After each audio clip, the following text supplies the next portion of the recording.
In my previous video of bank reconciliation statement, I had given you a brief introduction on what is bank reconciliation statement, what is the reason behind preparing bank reconciliation statement, and what are the causes of difference between passbook and cash book. जितने भी difference थे उसको मैंने detail में समझाया था along with an example of each। तो अब यहां पे हम स्टार्ट क्या करने वाले हैं, बैंक रिकंसिलिएशन स्टेटमेंट के प्रैक्टिकल क्वेश्चन को कैसे सॉल्व करना है। प्रीवियस वीडियो को डिस्क्रिप्शन से लिंक लेके आप स्टडी कर सकते हैं, फिर उसके बाद ये वीडियो कंटिन्यू कर सकते हैं। तो स्टार्ट करते हैं प्रैक्टिकल क्वेश्चन कैसे सॉल्व करना है। उसको स्टार्ट करने के पहले हम आपको फॉर्मेट बता दें कि किस तरह बैंक रिकंसिलिएशन स्टेटमेंट का फॉर्मेट बनता है। सिंपल सा फॉर्मेट है, particulars plus item minus item.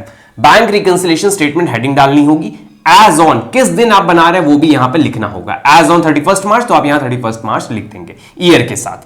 अब हम आगे क्या करेंगे, बैंक रिकंसिलिएशन स्टेटमेंट बनाने का मेन रीजन क्या है। एक बैलेंस, सपोज मेरे पास कैश बुक है तो मेरे कैश बुक में 50,000 दिख रहे हैं, तो पासबुक में, बैंक की पासबुक में भी 50,000 दिखने चाहिए।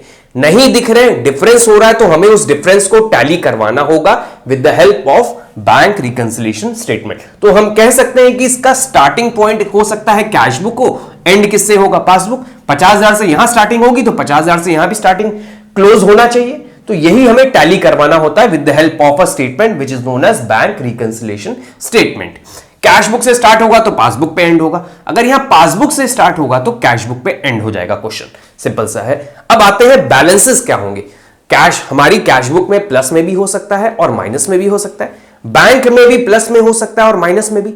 नेगेटिव अगर जाता है बैंक में तो ओवरड्राफ्ट हो जाता है, ऐसा हो सकता है क्योंकि बिजनेसमैन करंट अकाउंट खुलवाते हैं, करंट अकाउंट में ओवरड्राफ्ट फैसिलिटी मिलती है, इसलिए हमको बैलेंसेस जानने जरूरी है कि कितने तरह के बैलेंसेस होंगे। फिर हम एक प्रैक्टिकल क्वेश्चन सॉल्व करके आपको दिखाएंगे कि कैसे सॉल्व करना। ओवरऑल 4 केसेस होंगे हमारे कि क्वेश्चन कैसे स्टार्ट होगा। तो क्वेश्चन देखिए, start debit balance as per cash book से भी हो सकता है, या फिर credit balance as per cash book, इसी तरह debit balance as per passbook या credit balance as per passbook.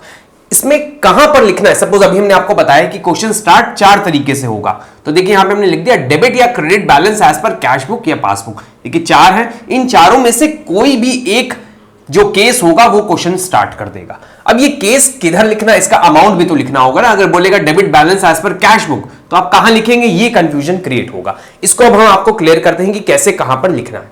अगर क्वेश्चन बोलता है कि उनका स्टार्टिंग पॉइंट जो है debit balance as per cash book है, मतलब कैश बुक में डेबिट बैलेंस, कैश एसेट होती है, एसेट में अगर डेबिट बैलेंस है तो मतलब मेरे पास पैसा है, तो हम क्या करेंगे, पॉजिटिव से हमेशा स्टार्ट करेंगे। मतलब यहां debit balance as per cash book से स्टार्टिंग है तो आप अमाउंट यहां पर लिखेंगे।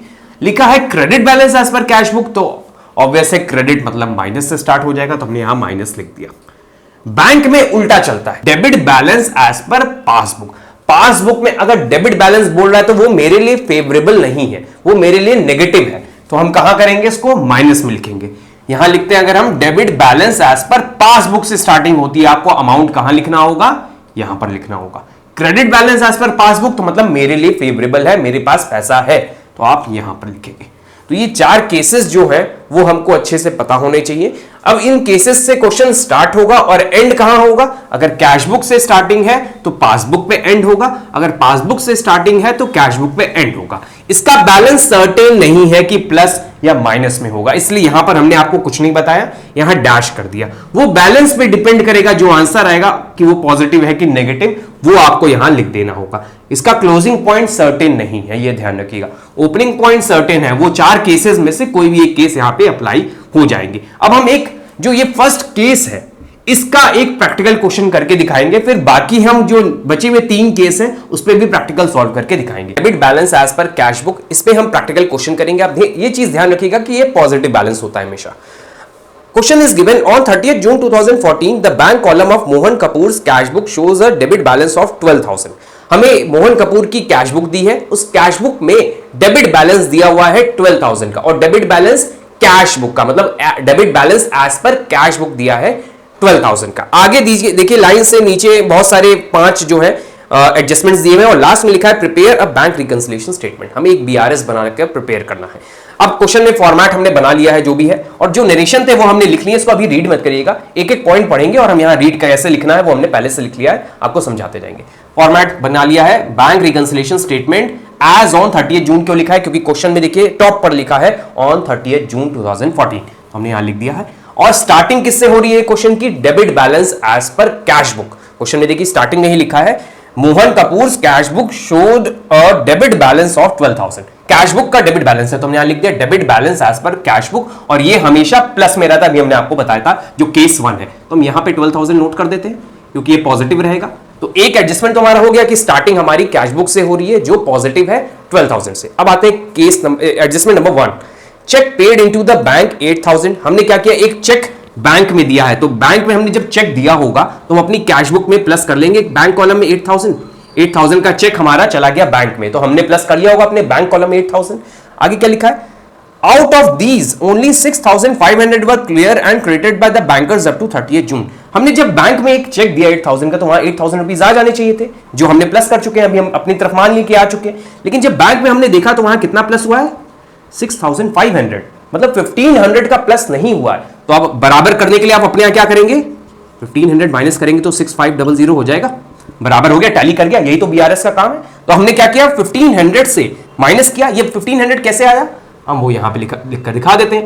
8,000 में 6,500 प्रेजेंट हो चुका है, मतलब 1,500 नहीं हुआ, तो आप 1,500 क्या कर लेंगे, माइनस कर लेंगे। बहुत सिंपल सा कॉन्सेप्ट है, एक बार फिर से बता दे रहे हैं। 8,000 का चेक मैंने जब बैंक में दिया तो हमने अपने कैश बुक के बैंक कॉलम में प्लस कर लिया होगा 8,000 से। लेकिन जब बैंक की पासबुक जब बैंक से आया तो वहां दिखा कि 6,500 ही प्लस हुआ है, तो हमने ज्यादा प्लस कर रखा है 1,500 से। तो अब हमने उसको सही करने के लिए क्या किया, 1,500 माइनस किया, बैलेंस बन गया 65। तो हमने सही करने के लिए क्या किया, 1,500 माइनस। सिंपल सा क्वेश्चन है, आपको लिखना क्या होगा, cheque paid into the bank but not credited by bank. ये लाइन लिखकर ये माइनस जो किया ये दिखाकर आपको बाहर अमाउंट लिख देना होगा। ये लाइन कैसे लिखनी है वो क्वेश्चन में ही जो पॉइंट 1 में लिखी है उसी को आप लिख सकते हैं अपनी लैंग्वेज में भी। पॉइंट 2 देखिए दिया है, cheque of 9,200 were issued but out of these only 7,000 were presented for payment up to 30 June. मैंने एक चेक किसी कस्टमर को दिया, कितने का चेक था, 9,000 का चेक था। 9,000 का चेक जब मैंने कस्टमर को दिया होगा तो हमने अपने यहां क्या किया होगा, 9,000 से माइनस कर लिया होगा 9,000 से। तो हम यहां अपनी कैशबुक में माइनस कर ले कि मेरे पास से 9,000 रुपीज चले गए हैं।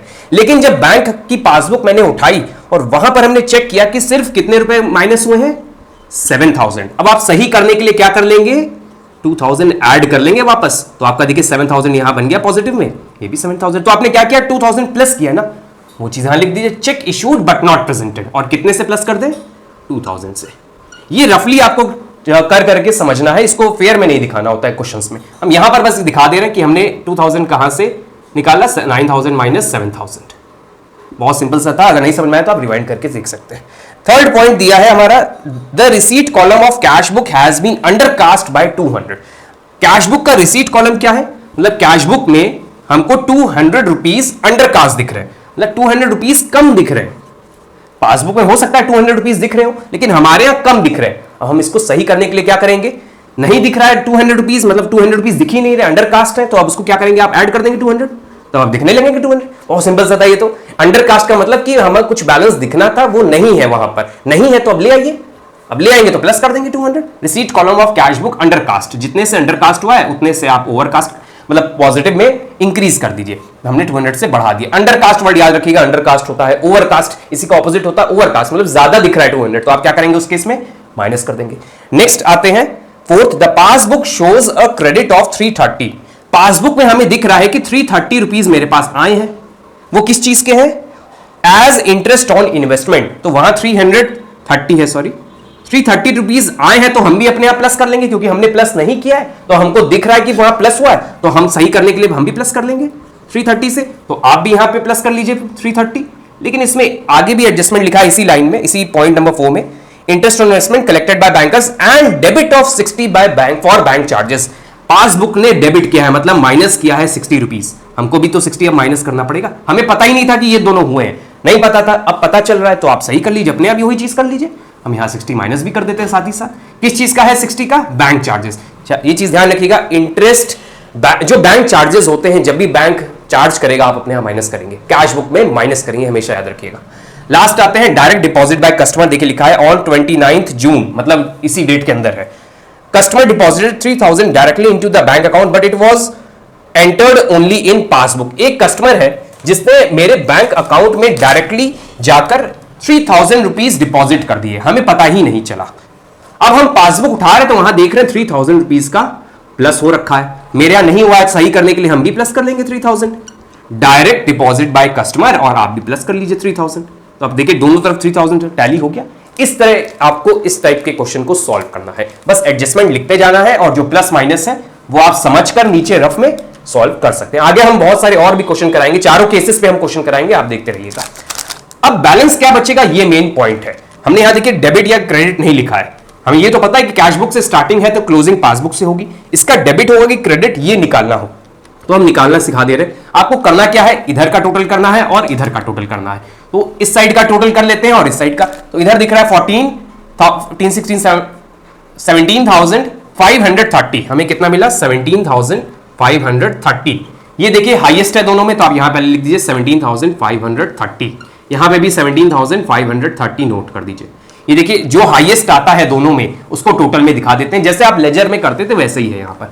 अब इसका टोटल क्या है 1560, तो 17,530 में आप इसके टोटल को 1560 को माइनस कर दीजिए, तो माइनस कर देते हैं 1560, हमारा आंसर आ गया 15970। तो 15970 किधर आएगा, इधर कम पड़ रहा है तो आप इधर लिख दीजिए 15970, ये आपका आंसर हो गया। क्रेडिट साइड में है तो यहां पे क्या आएगा, credit balance as per passbook.